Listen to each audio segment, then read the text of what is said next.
In a previous video, we reviewed the Huawei MatePad 11.5S paper mat. Later this year, Huawei not only launched a new iteration of its flagship tablet, the MatePad Pro 12.2, but also officially launched the entry-level MatePad 12X for younger people. After using them, I have no hesitation in saying that they have changed the way I look at tablets all over again. In this video, I will show you what specific changes they have made with these two pads compared to the previous ones. First of all, I believe that the main reason most people chose to buy a tablet is probably because it is lighter than a laptop and has a screen that is larger than a mobile phone. While being easy to carry around, the large screen can also improve daily movie watching experience. We can take a look at the official data here. If you want to see it more clearly, you can also take a screenshot. The size of these two tablets does not look very different. Both have the same resolution and refresh rate. The image quality is actually very good, and they are both very smooth without any lag. Even though they tend to be the same size, would you believe that the MatePad Pro 12.2 is much lighter than the MatePad 12X in terms of weight?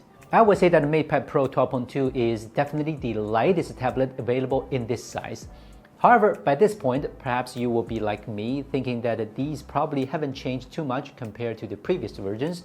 But don't get disappointed so fast. The biggest change is actually here in these two screens. We've tried many other brands of tablets before. When exposed to bright light, we often had problems with the glare from the specular reflection of the screen, which made the experience poor. This actually not only affects daily use, but more importantly, it can harm the eyes. But both screens on them are actually anti-glare. Take a look at the comparison between these tablets. We can see that both Huawei screens are doing a great job of reducing the discomfort that glare brings to our eyes. Even when used outdoors under sunlight, the MatePad Pro 12.2 and 12X still allow us to read text and colorful images well. The difference, however, is that the OLED screens are on the warm side, while the LCD screens are on the cool side. The dual-layer OLED will also outperform the IPS LCD screen in terms of picture quality detail, brightness, and color rendering. However, we also found that using the system's own browser to watch films is not a better option. This is because the browser has quite a bit of impact on the film's picture quality when decoding HDR format sources. For example, in this picture, the sky color may even be broken and the color of the picture may also be off. And when we switch it to another app to play it, this problem does not exist. Of course, this is not to say that this is a problem with the tablet itself, but this just shows that there is still room for improvement. The second really amazing change I found was that this time the tablet's accessories, apart from being able to be paired with Huawei's latest M Pencil, also come with the Huawei Glide keyboard or the Huawei Smart Magnetic keyboard. The keyboard and the case are made in one piece, and the Glide keyboard also has a dedicated spot reserved for charging and storing the pen.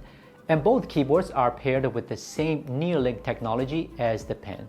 Magnetic attachment with 4 adjustment positions allows for better angles while using it.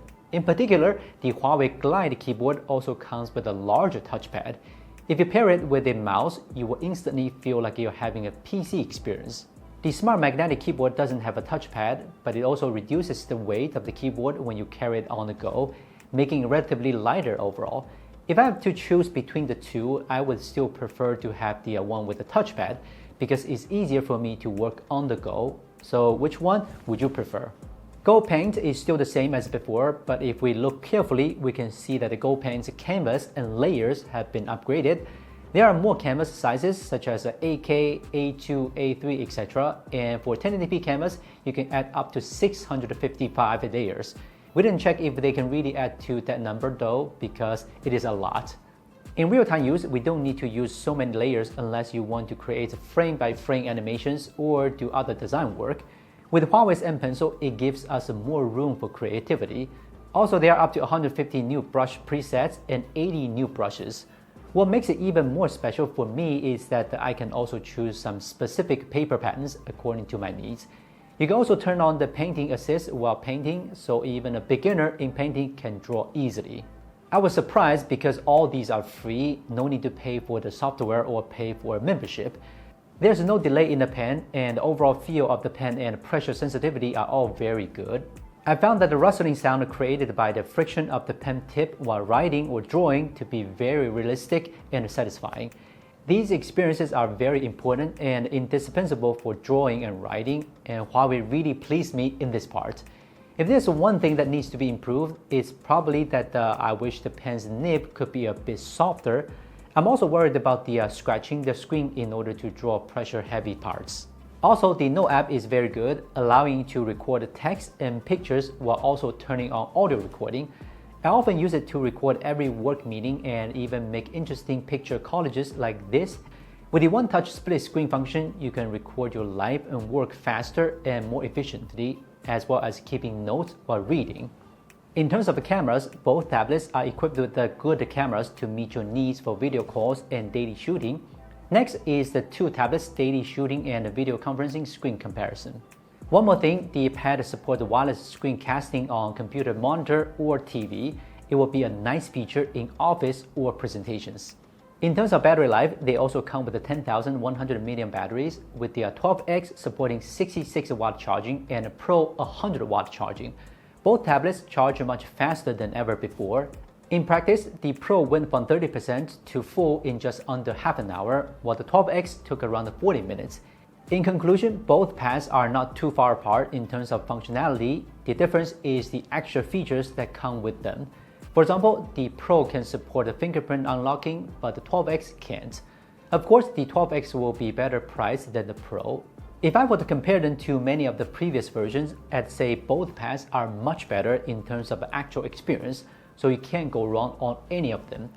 Now, if you have any questions about them, drop them in the comment section. This is Will from Gizmochina. See you next time.